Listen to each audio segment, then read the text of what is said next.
This video is all about epic fails and funny moments, but we will only focus on one. The 8th clip featuring a guy overfilling tires and paying the price. Meanwhile you watch the video, we will tell you how to properly check your tires' pressure and how to properly fill them. To find your tires' proper inflation level, look for a sticker on the driver's side door jamb. It displays the vehicle weight restriction and tire information including the recommended tire pressure. The info is also found in the maintenance or car care section of your vehicle's owner's manual. Unless your tire is visibly flat, don't judge tire inflation just by looking at it.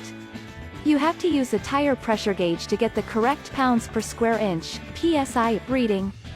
There are 3 types of tire pressure gauges: digital, internal slide and dial.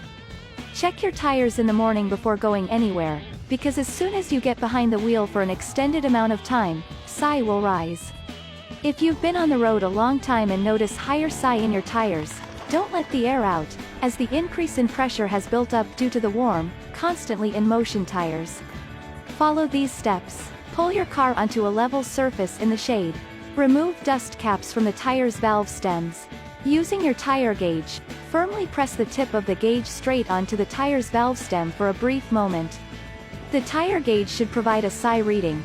If the number seems unrealistically low or high, for example, 85 psi or 1 psi, you will need to repeat the previous step, ensuring that the tire gauge's tip is properly making contact with the valve stem.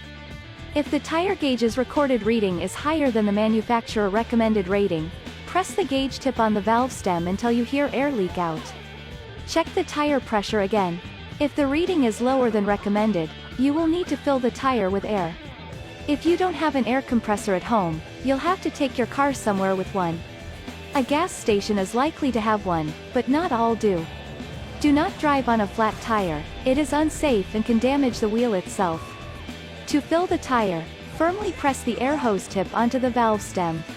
You will hear air quietly enter the tire.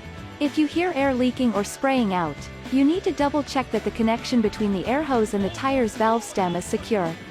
When you think you've added or let out enough air, check the pressure a few times with the gauge. Replace the valve dust caps.